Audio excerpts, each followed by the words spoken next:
እንደምን ሰነበታችሁ ውድ አድማጭ ተመልካቾቻችን። ይህ በሆፕ ቻናል ኢትዮጵያ በአማርኛ ቋንቋ ዝግጅት ክፍል የተዘጋጀ የሚቀርብላችሁ የየሳምንቱ የመጽሐፍ ቅዱስ ጥናታችን መርሃ ግብር ነው።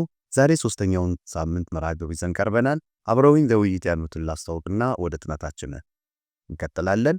ፓስተር ኤፍሬም፣ ዶክተር ዮናስ እንዲሁም እህቴትና አብረውን የሚቆዩ ይሆናል። እኔም በማወያየት አብራችሁ የምቆያ ወንድማችሁ ሙሉ ሆናለሁ። የእግዚአብሔር መንፈስ እንዲቆጣጠረው ክብሩን እሱ ብቻ እንዲወስድ ከፓስተር ኤፍሬም ጋር ጸሎት እናደርጋለን። እሺ እንጸልይ። በዘላለሙ ፍቅር እጅግ አድርገህ የወደድከን ሰማያዊ አባታችን፣ የፍጥረታት ሁሉ ፈጣሪ፣ ያዳንከን በክቡር ልጅ በጌታ በኢየሱስ ክርስቶስ ስም እናመሰግናለን። ዛሬም ደግሞ ሕያው ቃልን ገልጠን እንድናጠና እንድንማር ልታስተምረን አንተም ደግሞ ተዘጋጅተህ በዚህ ስፍራ ስለሰበሰብከን ክብር ምስጋና ለአንተ ይሁን። አሁንም የምንናገረውን የምንወያየውን ሁሉ በመንፈስ ቅዱስ አንተ በቃልህ ቃል እንደገባኸው እንድታቀብለን ቃልን ደግሞ ወደ ማስታወስ ሁሉ እንድንመጣ እንድትረዳን የሚመለከቱትም ልጆችህ ይህንን ደግሞ ቃልን መረዳት ሁላችንም ደግሞ ቃልን መታዘዝ እንድንችል እንድትረዳን እንጸልያለን በጌታችን በኢየሱስ ክርስቶስ ስም። እግዚአብሔር ይባርክ። ፓስተር፣ ውድ አድማጭ ተመልካቾቻችን እንግዲህ እንደምታስታውሱት ያለፉትን 2 ሳምንት ከአዲሱ ኢያሱ ጋር መታወቅ ችለናል። ሙሴ እንግዲህ አልፏል። አሁን ዳግማዊ ሙሴን ነው ምናየው። አንዳንድ የተለያዩ ባህሪዎችን አንስተናል ባለፈው ሳምንት። እነሱን ባህሪዎች የበለጠ እያየን እንሄዳለን። ኢያሱ የነበረውን ባህሪ ኢያሱ በእግዚአብሔር መገናኛ ድንኳን ውስጥ የነበረውን ይቆይ የነበረውን በኋላም እንዴት ሰክሰሽን ሁሉን ወይም ደግሞ የመተካካቱን ሂደት እግዚአብሔር እንዴት ወደ ኢያሱ እንዳዞረ እናያለን። እንደውም እኔ ሙሴን እንዳከበርኩት አንተንም አከብረሃለሁ ሲል እናያለንና እግዚአብሔር በሙሴ የሰራውን ስራ በኢያሱ ሲቀጥል እናያለንና በዛ እንቀጥላለን። የዚህ ሳምንት ጥናታችንንም ኢያሱ 4:23-24 ላይ ተንተርሰን ነው የምናጠናው። እንደዚህ ይላል፣ እስክንሻገር ድረስ አምላካችሁ የኤርትራን ባህር ከፊታችን እንዳደረቀ እንዲሁ እስክትሻገሩ ድረስ አምላካችሁ እግዚአብሔር የዮርዳኖስን ውሃ ከፊታችሁ አደረቀ። ይኸውም የእግዚአብሔር እጅ ጠንካራ እንደሆነች የምድር አሕዛብ ሁሉ እንዲያውቁ አምላካችሁንም እግዚአብሔርን ለዘላለሙ እንድትፈሩ ነው ይላል። በነገራችን ላይ ከፊታችን እንዳደረቀ ብሎ አሁን ደግሞ ከፊታችሁ እንዳደረገ ነው የሚለው። ሁለት ልዩነት ነው። ቅድም እንዳልኩት እዛ ጋር ኢያሱና ካሌብ ብቻ ናቸው ቀይ ባህር ሲደርቅ አብሮ የነበሩት። ስለዚህ ከፊታችን እንዳደረገ ይላል። አሁን ግን አዲሱ ትውልድ ዮርዳኖስን ሲሻገር ደግሞ ከፊታችሁ እንዳደረገ ይላል እና ይሄ የጊዜን ልዩነት እና አሁን ኢያሱ ይህንን ሐሳብ ሲሰጣቸው ለምንድን ነው? ይኸውም የእግዚአብሔር ጠንካራ እጅ እንዳለውና እጁን ደግሞ የሰራውን ስራ አሕዛብ ሁሉ እንዲያውቁ እናንተን ደግሞ ያላችሁን ይህን አምላካችሁን እግዚአብሔርን ለዘላለሙ እንድትፈሩ።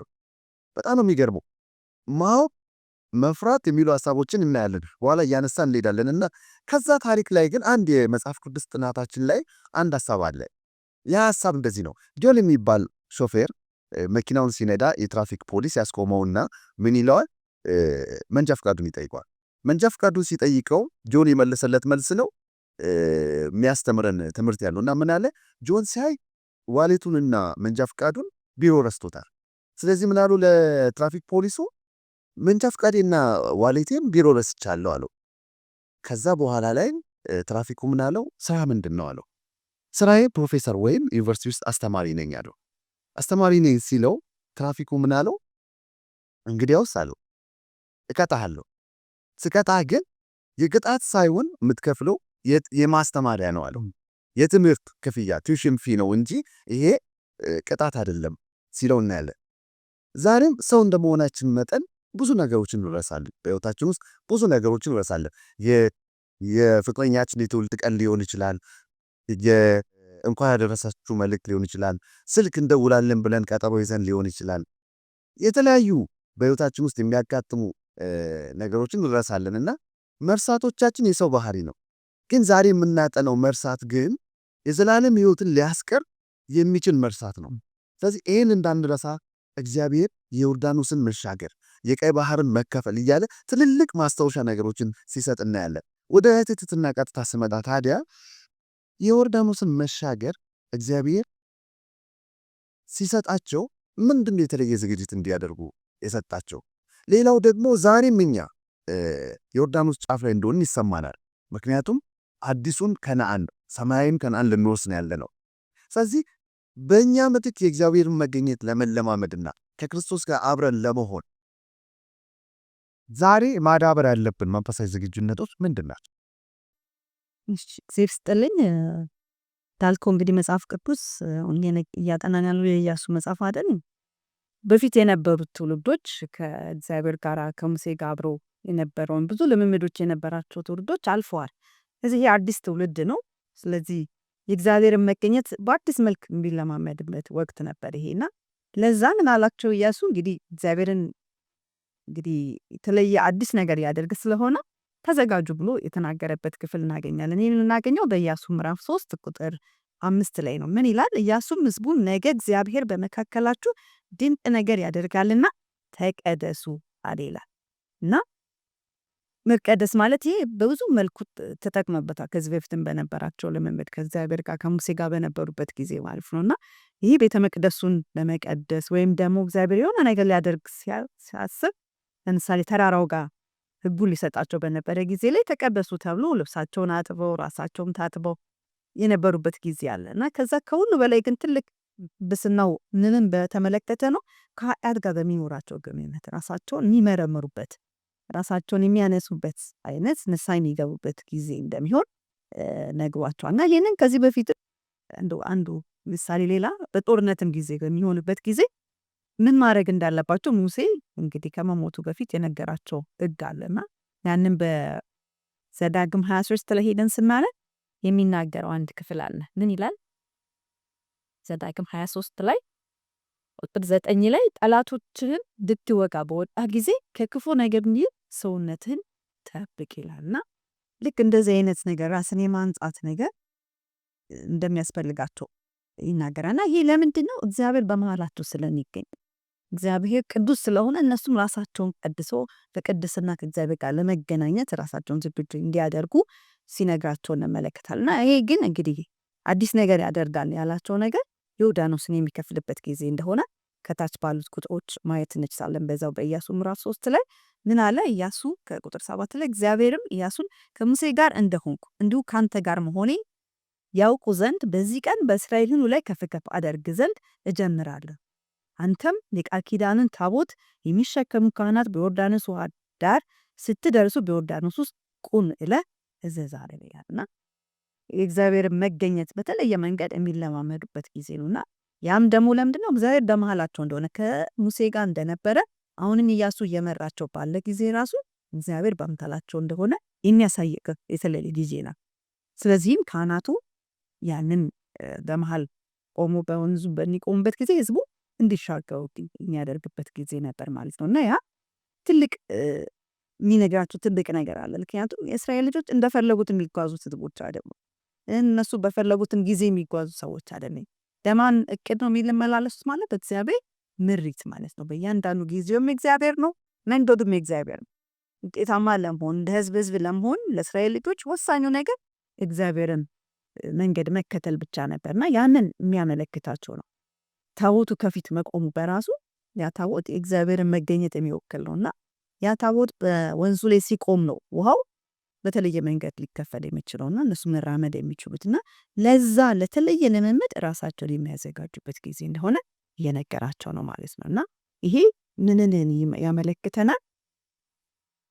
እስራኤሎች እንግዲህ ትልቁ ሌላ ተስፋ የሚያደርጉበት ነገር ወደፊት የሚወርሱት ሀገር እግዚአብሔር ላወርሳቸው እንደሚችል ራሱ ማረጋገጫቸው።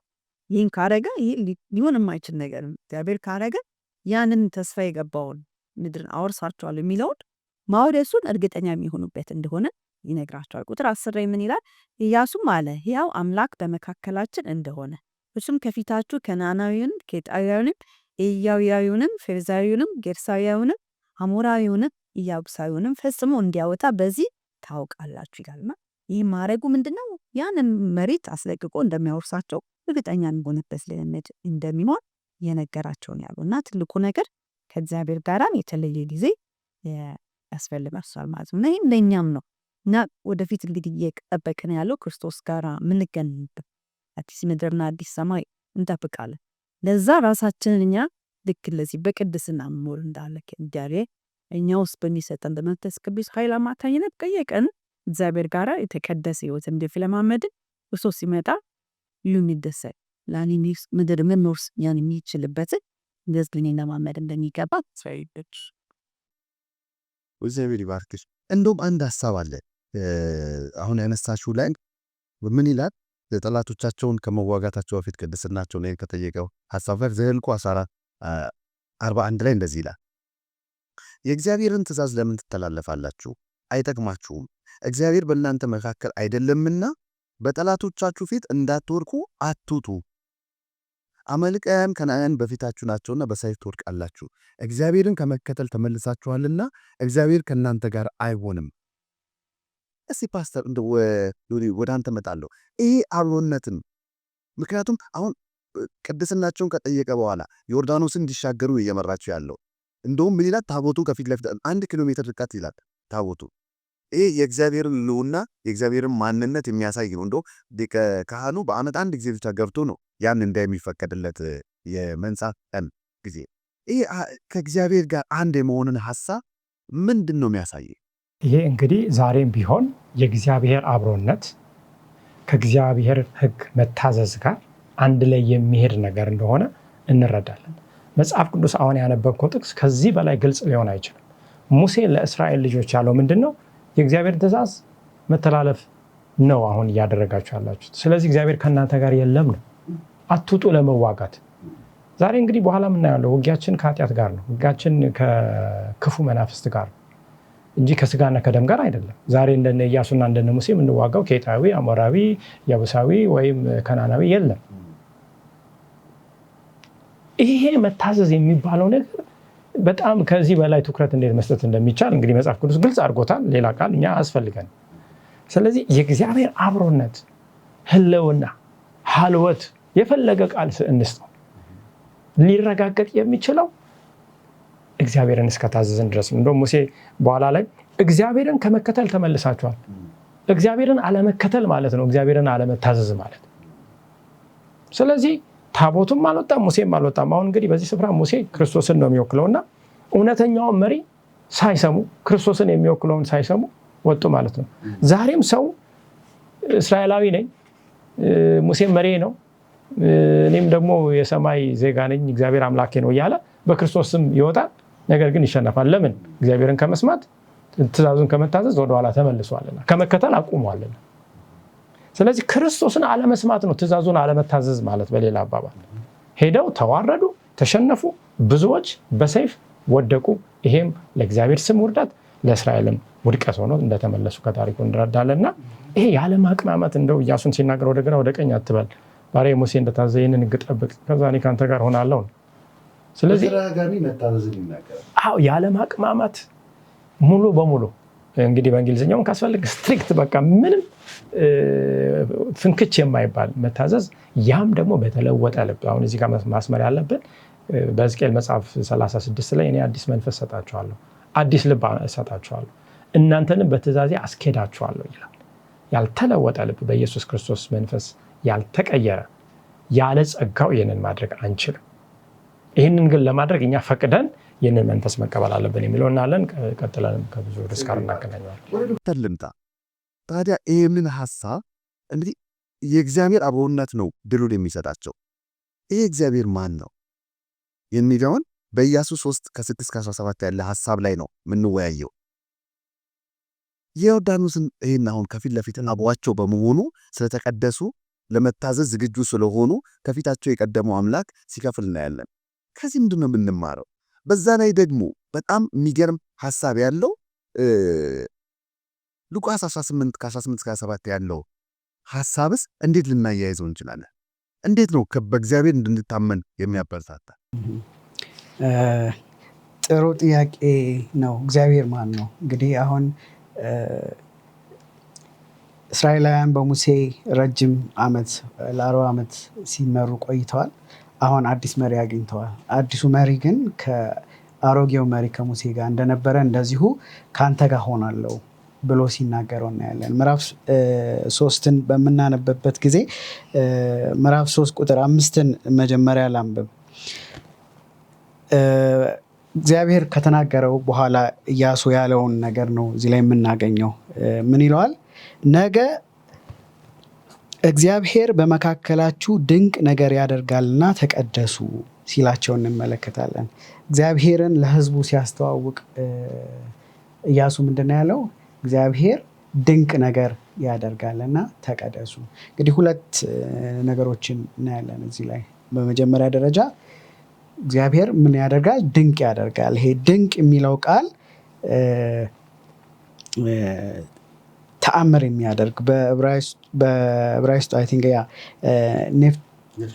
ኔፍላኦት ተብሎ የተገለጸው ማለት ነው። ይሄ ድንቅ የሚያደርግ እግዚአብሔር አንድ እንግዲህ በወቅቱ ከነበረው ሚዝ ብለን ልንጠራው እንችላለን፣ ወይም ደግሞ አፈታሪክ እንበለው፣ ወይም ደግሞ በተለምዶ ምንም አመክንዮ ሳይኖር የምንቀበላቸው ነገሮች እንዳሉ ሁሉ ማለት ነው። ሰዎች በዓልን ያመልኩ የነበረበት ዋና ዓላማ ምን ነበረ? እሱ የምድር አምላክ ነው ወይም ደግሞ የደረቅ መሬት አምላክ ነው ብለው ስለሚያስቡ ነው። እንዲያውም አንዳንድ ጊዜ እናያለን። አሁን እንዲያውም የእግዚአብሔር አንዱ ተአምር ዮርዳኖስን ሲሻገሩ ውሃውን ማቆሙ በእነሱ ዘንድ ትልቅ ተአምር፣ በበዓል አምላኪዎች ዘንድ ደግሞ ፍርሃትን የለቀቀባቸው ምንድን ነው? አምላካቸው በምድር የሚቋቋም እንጂ በውሃ እንደማይቋቋም ስለሚያውቁ ነው። እግዚአብሔር ግን ድንቅ ያደርጋል ነገ የሚላቸው ኢያሱ በእርግጥ ውሃውን የሚከፍል መሆኑን ሲያሳያቸው ነው። እና ኋላም ኤክስፒሪየንስ ወይም ደግሞ ልምምዳቸው ያ ነው የሚሆነው። ግን እግዚአብሔር ማን ነው ብለን ደግሞ ስንመለከት ጀጅስ በመሳፍንት መጽሐፍ ላይ ስንመለከት እግዚአብሔር ስሙን ሲጠየቅ የሰጠው ስም ምን ነበረ? ስሜ ድንቅ ነው። ለምንድን ነው ስሜን የምትጠይቅ ይለዋል አይደል? ስሜ ምንድን ነውና ድንቅ ነው። ስለዚህ እግዚአብሔር አንድ ሕያው አምላክ ነው። በምድርም በውሃም በማንኛውም የፍጥረት ሁኔታ ውስጥ የሚሰራ ሕያው የሆነ አምላክ መሆኑን እንመለከታለን። እሱ ብቻ ሳይሆን ደግሞ እግዚአብሔር ድንቅን የሚሰራ አምላክ እንደሆነም ደግሞ እንመለከታለን። ዘካርያስ ከ8 ጀምሮ ያለውን ከ6 እስከ 8 ያለውን እንድናነብ እፈልጋለሁ። የሰራዊት ጌታ እግዚአብሔር እንዲህ ይላል፣ በዚያ ወራት በዚያ ሕዝብ ቅሬታ ዓይን ዘንድ ድንቅ ቢሆን በውኑ በእኔ ዓይን ዘንድ ደግሞ ድንቅ ይሆናልን? ይላል የሰራዊት ጌታ እግዚአብሔር። የሰራዊት ጌታ እግዚአብሔር እንዲህ ይላል፣ እነሆ ሕዝቤ ከምስራቅ ምድርና ከምዕራብ ምድር አድነዋለሁ፣ አመጣቸዋለሁም፣ በኢየሩሳሌምም ውስጥ ይኖራሉ፣ እነሱም ሕዝብ ይሆኑኛል፣ እኔም በእውነትና በድንቅ አምላካቸው እሆናለሁ ይላል። ስለዚህ በእውነትና በጽድቅ አምላካቸው እሆናለሁ ይላል እግዚአብሔር። እዚህ ላይ እያለ ያለው ቅሬታውን ሕዝብ በምንድን ነው እመራለሁ የሚለው? በድንቅ እመራለሁ። እግዚአብሔር የተአምራት አምላክ ነው። ሕያው የተአምራት አምላክ እግዚአብሔር ነው። በቅድም እንደጠየቀኝ ደግሞ በሉቃስ 12 ላይ ያለውን ሀሳብ እዚህ ውስጥ ስናደርግ እግዚአብሔር የሚችለው ወይም የሚቋቋመው የለም። በሰው ዘንድ እንኳን አይቻልም የሚባል ነገር በእግዚአብሔር ዘንድ ምንድን ነው? የተቻለ ነው። ምንም ነገር የሚያቅተው አምላክ አይደለም። ስለዚህ እምነታችን፣ መቀደሳችን ከእግዚአብሔር ማንነት የሚመጣ ነው። የእግዚአብሔርን ማንነት የምንረዳውና የምናስተውለው ደግሞ ራሳችንን በቅድስና ስናስቀምጥ ነው። ራሳችንን ስንቀድስ ነው። እንግዲህ ይህን ራስን መቀደስ የሚለውን ነገር ደግሞ የበለጠ አስፋፍተን እናየዋለን በዚህ ትምህርታችን። ግን የኢያሱ የመጀመሪያ ለሕዝቡ የሰጠው ትእዛዝ ምንድን ነው? ነገ እግዚአብሔር በድንቅ ይገናኛል፣ ስለዚህ ራስህን ቀድስ እያለ ነው። ስለዚህ ኢያሱ እግዚአብሔርን ለህዝቡ ያስተዋወቀበት መንገድ እግዚአብሔር የድንቅ እና ህያው የሆነ አምላክ እንደሆነ በመግለጽ ነው።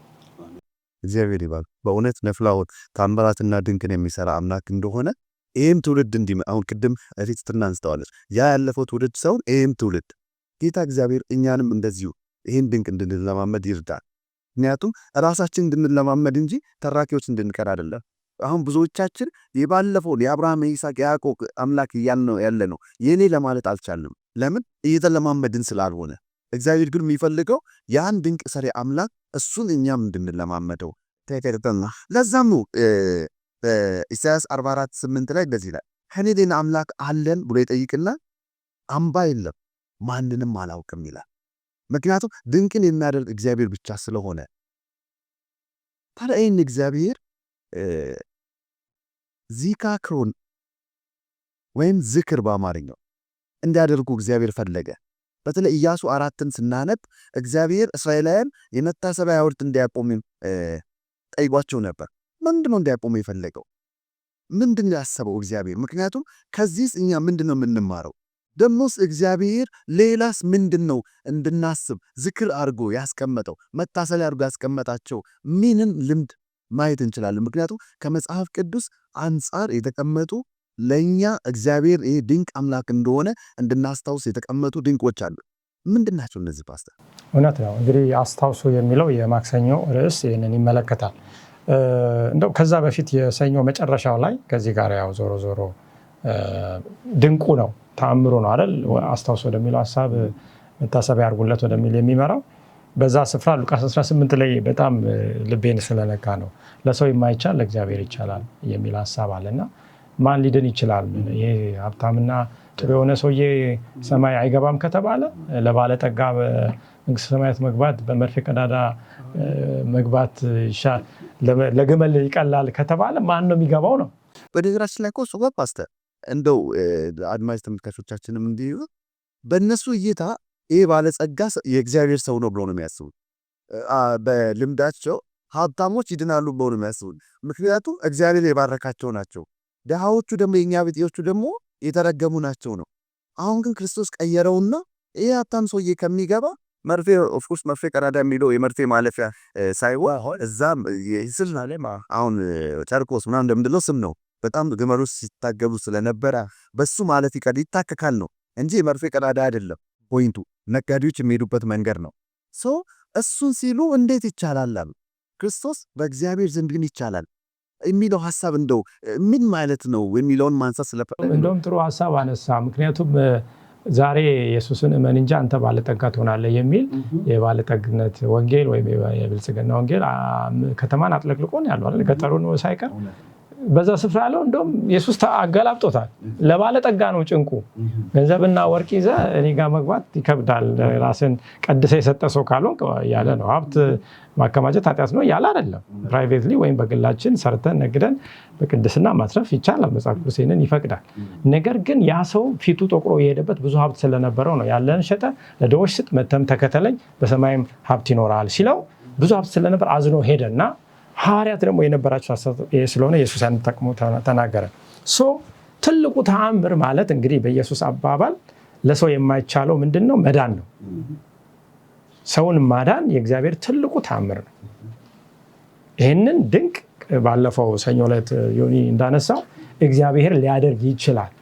ሰውን ወደ ሰማይ ሊያስገባ ይችላል። ግመልን በመርፌ ቀዳዳ ሊያሳልፍ ይችላል። በእግዚአብሔር ተአምር ድንቅ ነው ማለት ነው።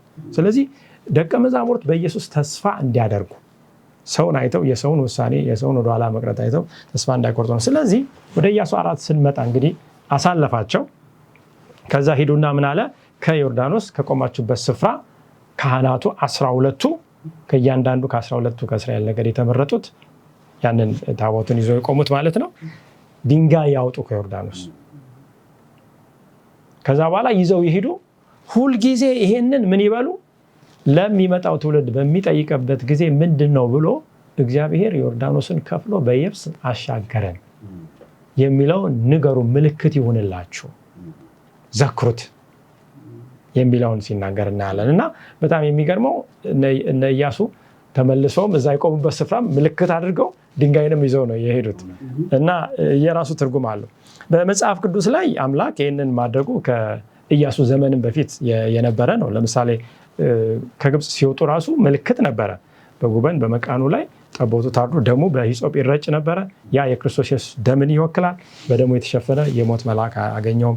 እንደገና ደግሞ ቀስተ ደመና ራሱ በውሃ ጥፋት በኖህ ዘመን ማለት ነው ዳግም እግዚአብሔር በውሃ ምድር እንደማያጠፋ ቀስተ ደመና በደመና ውስጥ ቀስትን አደረገ ይላል።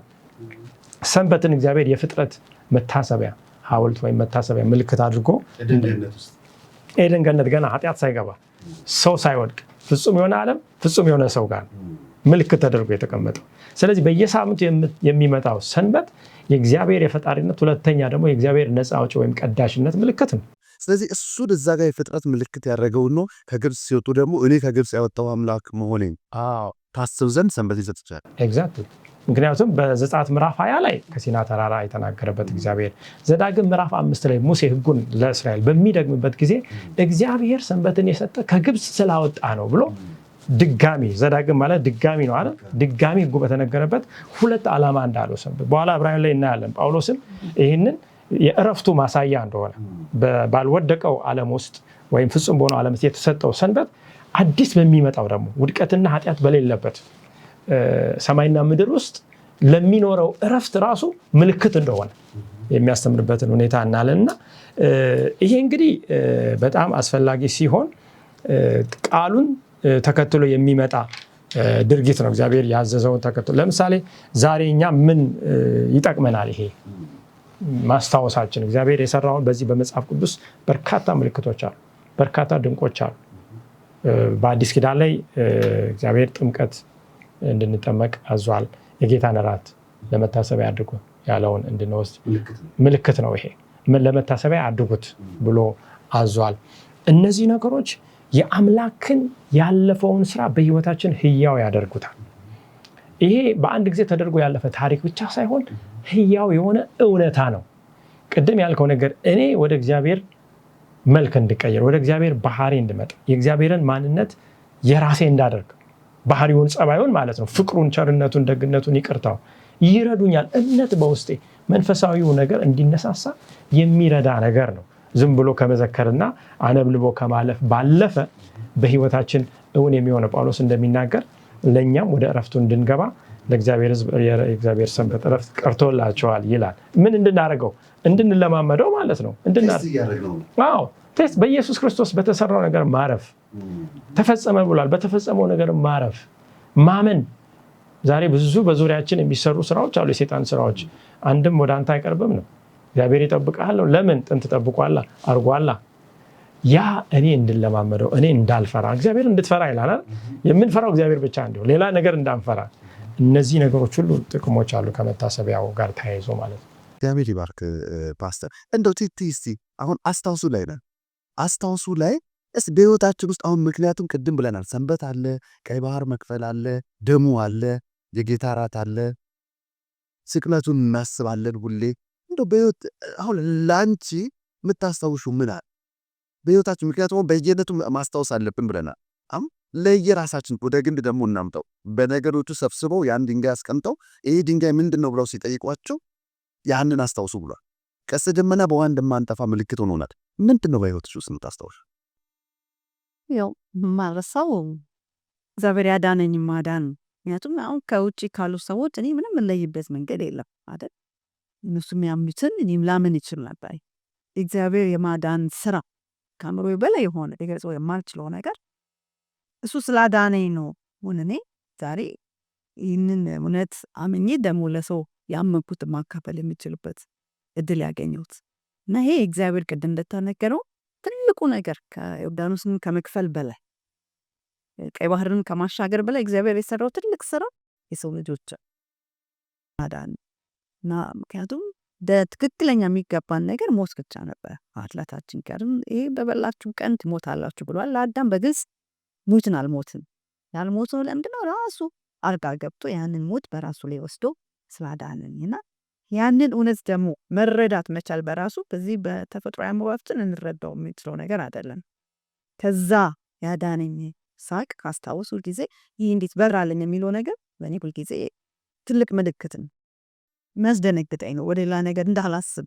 ምክንያቱም የዳንኩበት መዳን እንቆቅልሽ ነው። በቃ ለራሴ ልገልጸው እንኳን የማልችለው ነገር ነው እና ያ ትልቁ ነገር እንደውም እንዲህ በጻፈቻቸው ጽሁፎች መካከል ሰማይ በጣም የምንደነቅባቸው ሁለት ነገሮች ናቸው አይደል? አንደኛ የእኛ እዛ መገኘት። ምክንያቱም እንዴት ልገባ ቻልኩኝ ሰማይ የሚለው ድንቅ ነው የሚሆን ክርስቶስ ያኔ ለሰው የማይቻል ለእግዚአብሔር ይቻላል ይቻላል ከሆነ ሉቃስ ላይ እንዳየኑ ማለት ነው። ከዛ ሌላ ደግሞ የሌሎች ሰዎች ያልጠበቅናቸው ሰዎች ደግሞ መገኘት የጠበቅናቸው ሰዎች ደግሞ አለመገኘት ሌላ የሚያስደንቀን ነገር ነው እና እግዚአብሔር ከሰራው ትልቅ ስራ እንደው ከሁሉ በላይ የሰው ልጆች ማዳኑ ከአምር ሚለው የበለጠ ታምር እና እሱ እኔ በግን ህይወቴ መዳኔ የሚያስደንቅ። ስለዚህ በምን ዘኪሩ ታዲያ ይሄም አሁን ኢያሱ በድንጋይ ብሏል።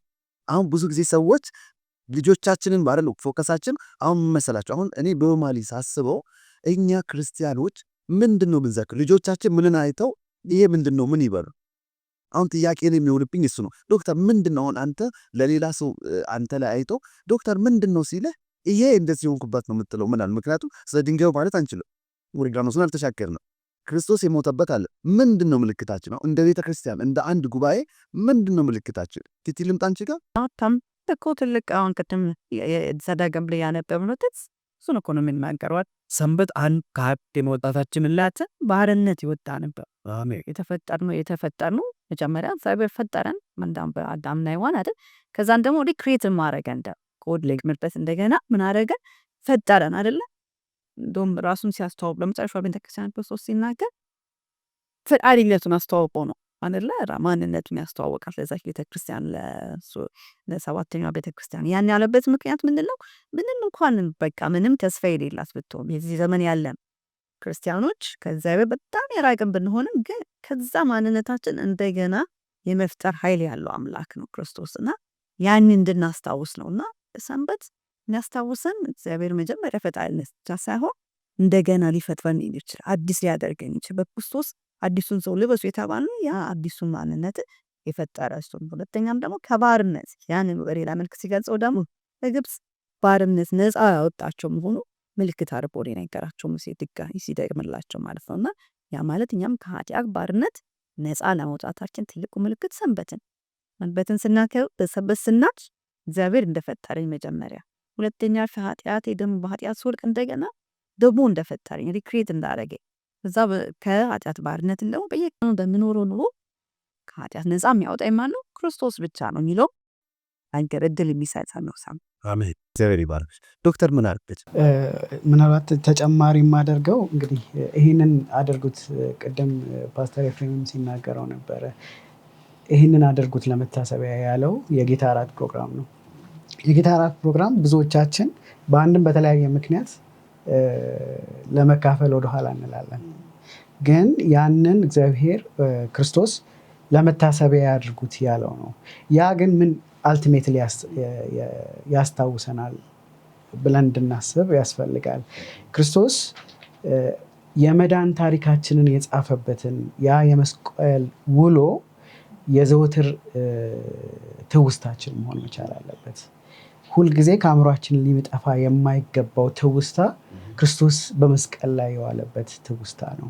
ያ ከብዙ ነገር ያድነናል፣ ከብዙ ነገር ያቅበናል። ክርስቶስን መልሰን በዛ ሁኔታ ውስጥ እንዳናስቀምጠው ምንድነው ማስታወሻ ይሆነናል እና ያን እዛ ላይ መጨመር እንችላለን። እግዚአብሔር ይባርክ።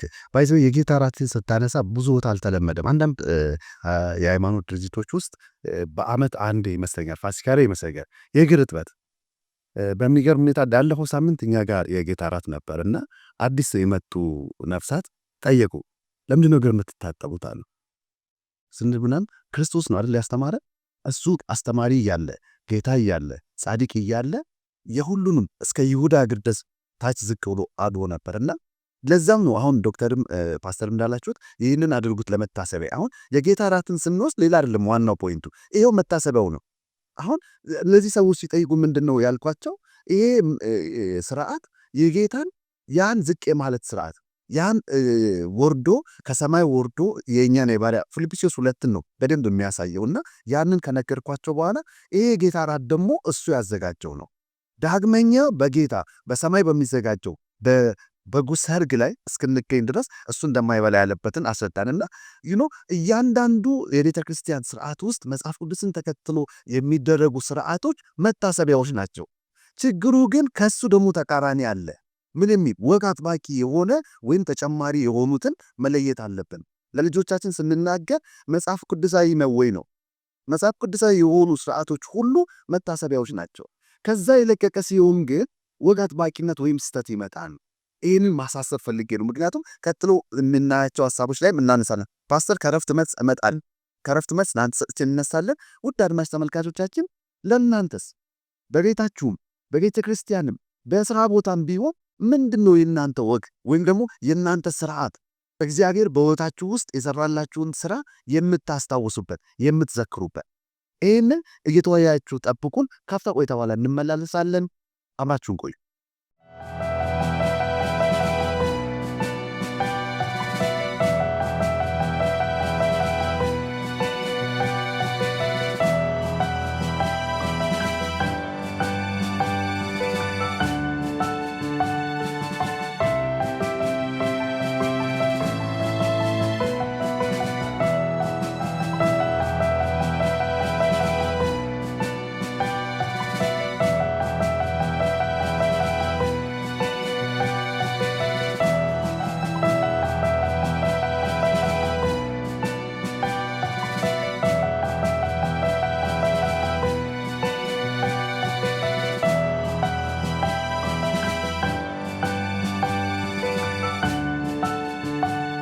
ሀፍታ ቆይታ በኋላ ተመልሰናል። ውድ አድማጭ ተመልካቾቻችን ቅድም ካቆምንበት እንቀጥላለን። ፓስተር ምን ሐሳብ አለ በዚህ ዙሪያ? እንግዲህ መታሰቢያ የሚለው ላለፉ ነገሮች የሚቀመጥ ማስታወሻ ነውና መጽሐፍ ቅዱስ ትልቁ መታሰቢያ መጽሐፍ ነው። ይሄ ብቻ ያለፈውን ነገር የሚያስቀምጥ መጽሐፍ ብቻ ሳይሆን ደግሞ የወደፊቱንም የሚተነብይ ነው። ለዛሬም ደግሞ እምነት የሚሆነን ነውና ሁሉ በሁሉ የሆነ ነገር ነው መጽሐፍ ቅዱስ ላይ። በጣም የሚገርመው ለመታሰቢያ አድርጉት፣ ይህንን ለምልክት አድርጎት ያለው አምላክ እሱ ራሱ ደግሞ እኛ በምድር ላይ መልካም ነገር ስናደርግ በሰማይ መታሰቢያ ይይዛል። ለእኛም ደግሞ ይይዛል። ሚልክያስ 3:16 ላይ በጣም የሚገርም ነው። የዚያን ጊዜ እግዚአብሔርን የሚፈሩ እርስ በርሳቸው ተነጋገሩ፣ እግዚአብሔርም አደመጠ ሰማም፣ እግዚአብሔርንም ለሚፈሩ ስሙንም ለሚያስቡ የመታሰቢያ መጽሐፍ በፊቱ ተጻፈ ይላል። እና ይሄ ነገር ሰማያዊ ነው ማለት ነው። ዝም ብለን የምንከውነው ሳይሆን ከእግዚአብሔር ተቀብለ ነው ራሱ የሚያደርገውን ነገር እኛ እንድናደርግ ያካፈለን ነገር በመሆኑ በጣም የተቀደሰ ነገር ነው። ስለዚህ ይህንንም እናስብ። ዛሬ ተሰብስበን ለእግዚአብሔር ክብር፣ ለሰው ጥቅም፣ ለነፍሳት መዳን፣ ለቤተክርስቲያን የሚጠቅም ነገር ቁጭ ብለን ስንዘክር፣ ስንወያይ፣ ስናስብ፣ ስናቅድ፣ ስናልም፣ ትልም ስናወጣ በሰማይ ይያዛል። ይጻፋል። ማስታወሻ ይጻፋል። እግዚአብሔር ይሰክረዋል። እግዚአብሔር ያስበዋል። ስለዚህ የምንሰራው ይሄ ኑሮ፣ ይሄ ክርስትና፣ ይሄ አገልግሎት ማለት እጅግ የተከበረ የተቀደሰ ነው። እንግዲህ በሰማይ ያለውን መዝገብ ማንም ሌባም ሊሰርቁ አይችልም፣ ብልም ሊበሉ አይችልም፣ ለዘላለም ጸንቶ ይኖራል የሚለውን ለመጨመር ብቻ ነው። እውነት ነው። ለዛም እኮ ነው ሰው ልቡ መዝገቡ ባለበት ይሆናል። ብልና ዝገት በሚበላው ሳይሆን ሌባ ሊሰርቀው ዝገትን በማይበላው በዛ አስከማቸው ያለው በጣም የሚገርም ሀሳብ ነው። እኔ አሁን ተጨማሪ እንትን ነው ኢንሳይት ነው የሰጠኸኝ። አንደኛው ማስታወሻው መጽሐፍ ቅዱስ ነው። ግን በሚገርም ሁኔታ ሰይጣን ሶስቱንም አጥፍቶታል። የጌታ እራትንም ወጉና ስርዓቱን አጥፍቷል። ሰንበትን ስንት ቶታሊ ከአመለካከቱን ሁሉ ቀይሯል። እንደው የተሳሳተ ቀን የሚጠብቁት እንኳን ሰንበትን በሰንበትነቱ አይደለም የሚጠብቁት፣ ተራ አድርገውታል። ያ ሐሳቡን ስቷል። እንዲሁም ደግሞ መጽሐፍ ቅዱስን እንዳናነባው አድርጓል ሰይጣን። ማስታወሻውን እያጣል እስራኤልስ ምንድነው የገጠማቸው? ከዮርዳኖስ ማዶ ሲሄዱ እስራኤል ልጆች ዮርዳኖስን ከተሻገሩ በኋላ እንዳይረሱ ማስታወሻ 12 ድንጋዮችን ወስደው እንዲያስቀምጡ ነግሯቸው ነበረ ኢያሱና ኢያሱ ብቻ አይደለም እግዚአብሔርም ነው የነገራቸውና ያንን ለምን ምክንያት እንደሚያስቀምጡ ኢያሱ ለሚቀጥለው ትውልድ ምን ማድረግ እንዳለባቸው የተናገረውን ክፍል ሄደን በኢያሱ ምዕራፍ 4 ላይ ቁጥር 21 ጀምሮ እንደዚህ ይላል። በግልጌላ ማቆማቸው ይላል ያንን እነዛን 12ቱን ድንጋዮች ኢያሱ። ከዛም ለእስራኤል ልጆች እንዲህ ብሎ ተናገራቸው። በሚመጣው ዘመን ልጆቻችሁ አባቶቻቸውን እነዚህ ድንጋዮች ምንድናቸው ብለው ሲጠይቋችሁ ልጆቻችሁ እንዲህ ብላችሁ ታስታውቃላችሁ። እስራኤል ይህን ዮርዳኖስን በደረቅ ተሻገረ፣ እስክንሻገርም ድረስ አምላካችሁ የኤርትራን ባህር ከፊታቸው እንዳደረቀ እንዲሁ እስክትሻገሩ ድረስ አምላካችሁ እግዚአብሔር የዮርዳኖስን ውሃ ከፊታችሁ አደረቀ። ይኸውም የእግዚአብሔር እጅ ጠንካራ እንደሆነች የምድርም አሕዛብ ሁሉ እንዲያውቁ አምላካችሁንም እግዚአብሔርን ለዘላለም እንድትፈሩ ነው ብሎ ነገራቸው ይላል። ነገር ግን ኢያሱ ከሞተ በኋላ ከጥቂት ጊዜ በኋላ ከከነዓናውያን ጋር በሚያደርጉት ውጊያ የእስራኤል ልጆች ውጊያ ለምን ገጠማቸው የሚለውን ሀሳብ እንደው ሄደን የሚናገርበት ክፍልን እናገኛለን። ቁጥር 7 ላይ የመሳፍንት ምዕራፍ 3 ቁጥር 7 ላይ ምን የሚል ልምምድ ውስጥ እንደገቡ ስንመለከት የእስራኤል ልጆች በእግዚአብሔር ፊት ክፉ የሆነውን ነገር አደረጉ፣ አምላካቸውንም እግዚአብሔርን ረስተው በኦሊምን አስታሮትንም አመለኩ ይላል። ከዛ እንደገና ይህንኑ ነገር በሌላ መልኩ ሲነግረን እንግዲህ ይህን ሁሉ ታሪክ ባለ ታሪኩ የሆነውን አምላክ ምን ያህል እንደረሱ ደግሞ በመሳፍንት 8:34 ላይ ደግሞ እንደዚህ ይላል። የእስራኤል ልጆች በዙሪያቸው ከነበሩት ከጠላቶቻቸው ሁሉ እጅ ያዳናቸውን አምላካቸውን እግዚአብሔርን አላሰቡትም። እርሱም ለእስራኤል በጎ ነገር ሁሉ እንዳደረገ መጠን እነርሱ ለጌዲዮን ለሩቤል ቤት ወረታ አላደረጉም ይላልና ያንን ለእስራኤል ልጆች ከጠላቶቻቸው ያዳናቸውን እግዚአብሔርን አላሰቡም ወይም አላስታወሱም ይላል። እና ይሄ አይነት መርሳት ገጥሟቸው ነበር የእስራኤል ልጆች ብዙም ርቀት እንኳን ተጉዞ አይደለምና ኢያሱ እንዳለፈ ይህንን ድንቅን ያደረገውን አምላክ ረስተው ሌሎች አማልክቶችን ሲያመልኩ እንመለከታለን። ይሄ መርሳት የሚለው ችግር ግን የነሱ ብቻ ችግር አይደለም፣ የኛ የሁላችን ችግር ነው። የሰብአዊ ዘር በሙሉ ትልቁ ችግራችን መርሳት ነው። በተለይ ከእግዚአብሔር ጋር ባለን ግንኙነት በፊት ያደረገልንን ነገር እንረሳና እንደ አዲስ ነው በቃ በየጊዜው አዳዲስ ነገሮችን ነው የምንፈልገው። አዲስ የእግዚአብሔር መገኘት የሚያሳየን ነገር እንጠብቃለን እና ነገር ግን ይሄ መርሳት ግን ምን ሊያደርሰን ይችላል? እስከ ቅድም መጀመሪያ መግቢያችን ላይ አንተ ስትናገር እንደነበርከው ከህይወት ሊለየን ይችላል፣ ከእግዚአብሔር ሊለየን ይችላል። ያ ማለት እስከ ዘላለም የምንጠፋበት ደረጃ ድረስ ሊያደርሰን ይችላል። ለዚህ ግን መፍትሄው ምንድን ነው? ሁል ጊዜ እምነታችን ወይም እግዚአብሔርን መገኘት በአእምሯችን ያው ሊያደርግልን የሚችል ልምምድ ውስጥ በየቀኑ መኖር እንዳለብን ልንረሳ አይገባም። ለዚህ ቅድም ከረፍት በፊት ያነሳነው የጌታ እራት አንዱ ማስታወሻችን ነው። የእግዚአብሔርን ከኛ ጋር ስለመሆኑ ምን ያህል እንደሚወደን የፍቅሩን ጥልቀት እንዲያስታውሰን ክርስቶስ የሰጠን ማስታወሻ አለ። ያም በአንደኛ ቆሮንቶስ ምዕራፍ 11 24 እና 25 ላይ ምን ይላል? ይህንን ስታደርጉ ይላል የጌታ እራትን ሲያደርጉ ለመታሰቢያ አድርጉት ብሎ እንደተናገራቸው ጳውሎስ ያንን ጠቅሶ የጻፈበትን ክፍል እናገኛለንና የክርስቶስን መሰቀል ለኃጢአታችን ያለው የከፈለውን ዋጋ ሁሌ እንድናስታውስ ይህን የጌታ እራት በየጊዜው ስናደርግ ምን ያደርገናል? ያስታውሰናል። እኛ እግዚአብሔር ምን ያህል እንደሚወደን እናስታውሳለን። ያንን ካረሳን በየቀኑ ለምናደርገው ልምምዳችን ሳንፈራ መጓዝ እንችላለን። ከዛ ሌላ ደግሞ በዮሐንስ 14:26 ላይ ሌላ የሚያስታውሰን ደግሞ በጣም ከእግዚአብሔር የተሰጠን ትልቅ ነገር ደግሞ አለን። ምን ይላል? ክርስቶስ ነው የተናገረው ይሄንን ዮሐንስ 14:26 ላይ ምን ይላል? አብን በስሜ የሚልከው ግን መንፈስ ቅዱስ የሆነው አጽናኝ እርሱ ሁሉን ያስተምራችኋል፣ እኔም የነገርኳችሁን ሁሉ ያሳስባችኋል ይላል። እንድናስታውሰው ያደርገናል መንፈስ ቅዱስ። ስለዚህ መንፈስ ቅዱስን ሁሌ መጋበዝም ያስፈልጋል ማለት ነው እና ሁለት ነገሮችን ተመክረናል። አንደኛ ሁሌ በጌታ እራት ልምምድ ውስጥ ሁሌ ራሳችንን ስናደርግ የክርስቶስን መስቀል የተከፈለን ዋጋ እንድናስታውስ ይረዳናል። መንፈስ ቅዱስንም ስንጋብዝ ያንን ያደርገናል። ከዛ ደግሞ በተጨማሪኛ እንደ ቤተክርስቲያናችን ደግሞ የተመከርነው ለየቀኑ ልምምዳችን ክርስቶስን እንዳንረሳ፣ ሕማማቱን እንዳንረሳ የተመከርነው ምክር አለ። በየቀኑ ቢያንስ እንደው አንድ ምዕራፍ መርጠን የክርስቶስን የሕማማት ዙሪያ የሚናገርን ምዕራፍ በየቀኑ ብናነብ ከክርስቶስ ጋር ጊዜ ሕያው የሆነ ግንኙነት ያለን ሰዎች መሆን እንችላለን። እንዳንረሳ ማለት ሊያግዘን ይችላል ማለት ነው እና እነዚህ ነገሮች የጌታ እራትን ስናስታውስ መንፈስ ቅዱስን ስንጋብዝ እንደገናም ደግሞ በየቀኑ በክርስቶስ ሕማማት ዙሪያ ያሉትን ምዕራፎች ማቴዎስ ወንጌል ወደ መጨረሻ ዮሐንስ ከ18 ጀምሮ እየመረጥን ብናነብ ምን ያደርገናል? ሕያው የሆነ የክርስቶስ መስዋዕትነትን የእግዚአብሔርን ፍቅር ሁልጊዜ በልባችን እንዲኖር ማድረግ ይችላል። እንዳንረሳ ያደርገናል ማለት ነው እና እነዚህ ምክሮች በጣም የሚጠቅሙ ናቸው። ከዛም ባለፈ ደግሞ መንፈስ ቅዱስ ያሳስባቸዋል የሚለውን በእምነት ልባችንን ከፍተን መስጠት ነው ያለብን።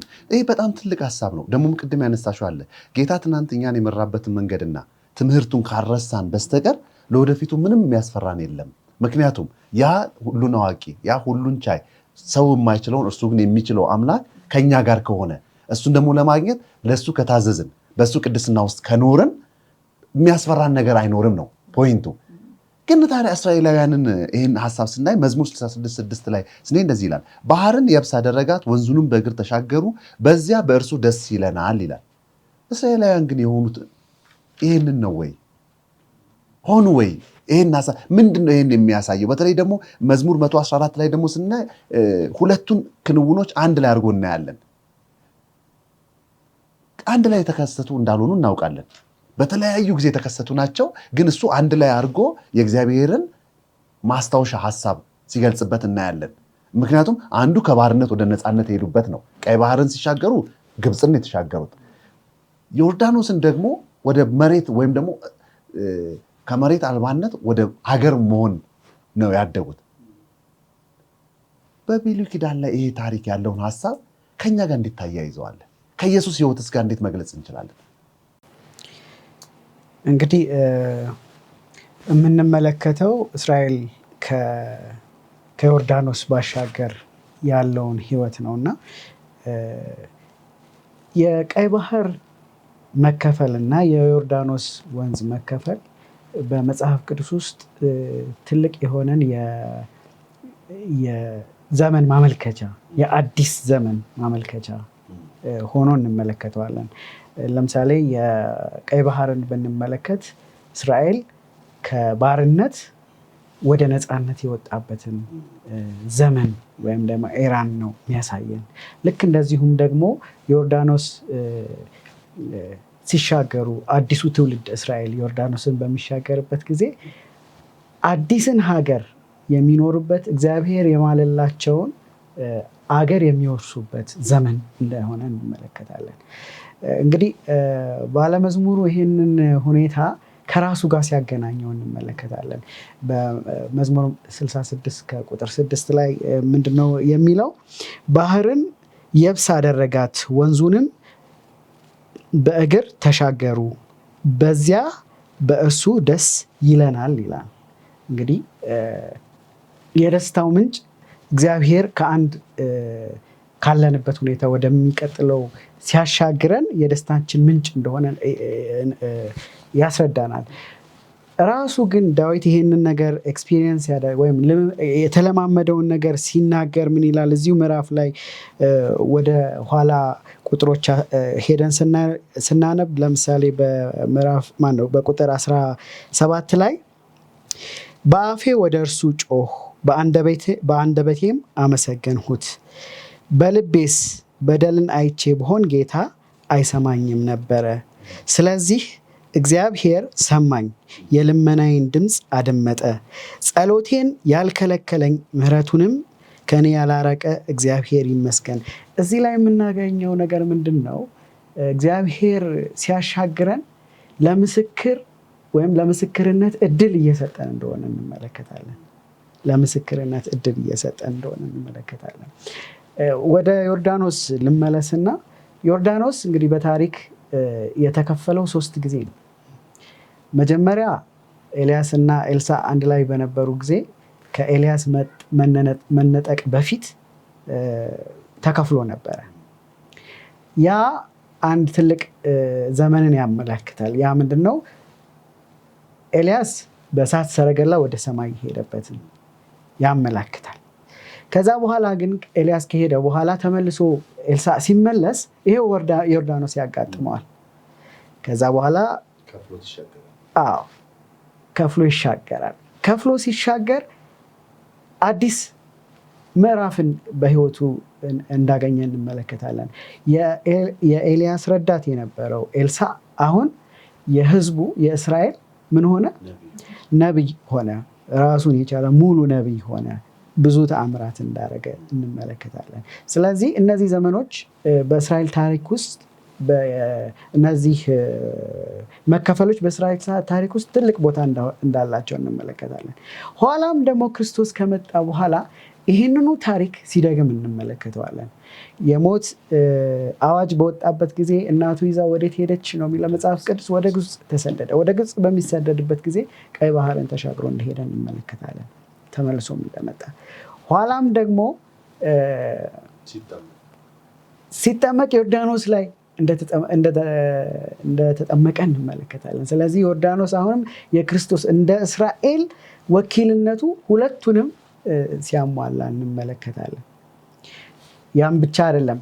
እስራኤል በምድረ በዳ 40 ዓመት እንደተጓዘ ሁሉ ክርስቶስም 40 ቀን በጾም በጸሎት እንደቆየ እንመለከታለን። ኋላም የዮርዳኖስን ጥምቀት እንመለከታለን። ግን ይሄ ሁሉ ለእኛ ምንድን ነው? በመጨረሻ ትምህርቱ ያለው እስራኤል እግዚአብሔርን ደስ ባለማሰኘቱ ምክንያት ይህንን ጳውሎስ በዕብራውያን ምዕራፍ 3 እና 4 ላይ በደንብ አድርጎ እንትን ይልናል፣ ያብራራልናል ይህንን ሀሳብ። እስራኤልን እግዚአብሔርን ደስ ማሰኘት ያልቻለው የመጀመሪያው ትውልድ በበረሃ ቀረ ይላል። እግዚአብሔር ወደ ማለለት ወደዛች ወተትንና ማርን ወደምታፈስ ምድር አላስገባውም። ዛሬ ግን ሁላችንም ሊያስገባ የሚፈልገው የእረፍት ስፍራ ደግሞ እንዳለ እንመለከታለን።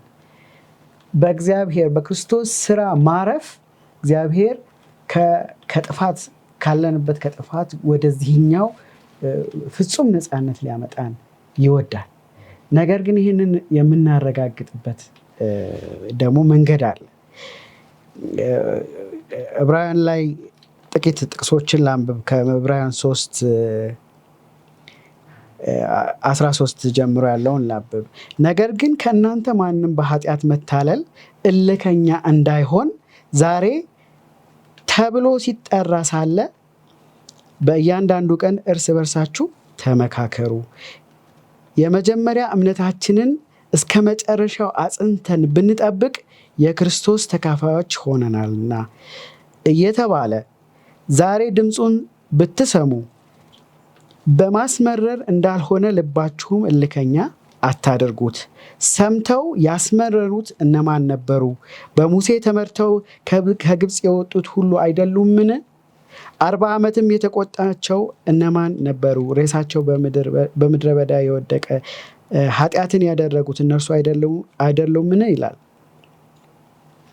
እንግዲህ ካልታዘዙት በቀር ወደ እረፍቱ ያልገቡት እነማን ናቸው? ሌላ ማንም የለም፣ እነሱ ናቸው። ዛሬም ደግሞ እግዚአብሔርን ቃል የእግዚአብሔርን ትእዛዝ በመታዘዝ በክርስቶስ በተሰራለን ስራ በማመን ወደዛ ወደ ተገባለን እረፍት መምጣት ያስፈልገናል። ግን በተለያየ የኃጢአት ማታለሎች ብንታለልና እምቢ ብንል ዕጣ ፈንታችን ልክ በበረሃ እንደቀሩት እስራኤላውያን የመጀመሪያው ጀኔሬሽን እስራኤላውያን ነው የሚሆነው። ስለዚህ ዛሬ ከዮርዳኖስ ባሻገር ያለው ህይወታችን በተለይ ከጥምቀታችን በኋላ ያለው ህይወታችን ይህንን አስቀድመን ያመንበትን እምነት እስከ መጨረሻ ጸንተን የምንይዝበት የህይወት ልምምድ ነው ማለት ነው። አሜን። እግዚአብሔር ይባርክ። ዶክተር አንድ ቃል እስቲ ፓስተር እንዴት? ምንም ችግር የለውም። አብዛኛው ሀሳብ ተጠቅሷል። እንግዲህ እነዚህ ነገሮችን ማስታወስ ቅድም ከተባለው ስንነሳ አንደኛ ምስጋና ራሱ ከውስጣችን እንድናወጣ ይረዳናል። እውነተኛው አምልኮና ስግደት እግዚአብሔርን የምናመሰግንበት ምክንያት በየቀኑ ፍሬሽ ወይም አዲስ ሆኖ ወደኛ ሊመጣ ያስፈልጋል። አንዳንዴ ለማመስገን አቅም ልናጣ እንችላለን አይደል እንዴ? ያውን ነገር ብቻ ካየን ተስፋ መቁረጥ ጎደሏችንን ካየን ብዙ ነገር እንደጎደለ ሊቆጥ ግን እግዚአብሔር የሰራውን ስራ ቅድም እንደተባለው መዳናችን ራሱ በመስቀል ላይ ከዛሬ 2000 ዓመት በፊት የተፈጸመው ምስጋናን በውስጣችን የሚያነሳሳ ነው። የጌታ እራትን በምናስታውስበት ጊዜ አዲስ ምስጋና ለሱ እውነተኛ የሆነ ስግደት በመንፈስ የሆነ ስግደት እንዲመጣ ከማድረግ አኳያ እምነትን ማነሳሳቱ እንዳለ ሆኖ ለነገ ተስፋ መሆኑ እንዳለ ሆኖ ለእኛ ብርታት መስጠቱ እንዳለ ሆኖ እውነተኛ ስግደት አምልኮንም ለእግዚአብሔር ከማቅረብ አኳያ እግዚአብሔር ያደረጋቸውን ነገሮች ማሰብ በጣም መልካም ነው እላለሁ። እግዚአብሔር ይባርካችሁ ሁላችሁንም። ውድ አድማጭ ተመልካቾቻችን የዛሬውን በዚህ ጨረስን። ትልቁ ግን ቅድም የተነሳው ሐሳብ ለቃሉ ቅድሚያ መስጠትን እንዲሁም ደግሞ የዘመናችን እስራኤል የተባልን እኛ ክርስቲያኖች ከጥንት ህዝቦቹ በበለጠ እግዚአብሔርን ለመርሳት ወደ ጣዖት አምልኮ ለመመራት የተጋለጥነን። ሰንበት ጠባቂ ነን የሚሉት እንኳ ብዙ ጣዖታትን እያመለኩ ነው። እግዚአብሔር በተለይ የጥንት ህዝቦቹን ከጣዖት አምልኮ እንዲጠበቁ አዟቸዋል። ምክንያቱም ሕያው እግዚአብሔርን ከማገልገል ቢያፈገፍጉ እርግማኑ በእነርሱ ላይ ይሆናል። እርሱም በፍጹም ልባቸው፣ በፍጹም ነፍሳቸው፣ በፍጹም ሐሳባቸው፣ በፍጹም ኃይላቸው ቢወዱት ማድጋቸውን እና ቡሃቃቸውን አትረፍርፎ ይባርካል፣ ከመካከላቸውም በሽታን ያስወግዳል። እግዚአብሔር ይህን ቃል ሰጥቶናል። ምን ካደረግን? እርሱን ታምነን ከቆምን፣ የእሱን ያስቀመጠውን ማስታወሻዎች አብረን እያስታወስን አብሮነቱን ካረጋገጥን፣ ጣዖታችንን ካስወገድን፣ ከታዘዝ ነው በሽታን እርግማንን ከኛ እግዚአብሔር ያስወግድልን። ግን ታማኝ ሆነን እንድንቆም ደግሞ እሱ ይርዳን። አጭር ጸሎት እናድርግ። ቅዱስ ቅዱስ መሐሪ ሁሉን ቻይ የሆንክ የዘላለም አባት እናመሰግናለን። አንተን ታምነን እንድንቆም ለአንተ እንድንታዘዝ ጌታ ሆይ ጣዖቶቻችንን ከኛ እንድናርቅ ጌታ ሆይ አንተ እንድትረዳን እንለምንሃለን። በራሳችን ምንም ማድረግ አንችልም። አንተ የምትችል አምላክ ከኛ ጋር ስላለ እናመሰግናለን። አባቶ የሚሰሙትን ባርክ፣ የሚያዩትን አንተ አብዝተህ ባርካቸው። ጌታ ሆይ እኛንም በተናገርነው እንድንኖር እርዳን። ስለ ስም ስትል ከልለን፣ በናዝሬቱ በኢየሱስ ስም አሜን። ውድ አድማጭ ተመልካቾቻችን ለሚኖራችሁ ጥያቄ ወይም አስተያየት በስክሪኑ ላይ ባለው አድራሻ ብትጠይቁን ሁልጊዜ ለመመለስ ዝግጆች ነን። እግዚአብሔር ይባርካችሁ። መልካም ሳምንት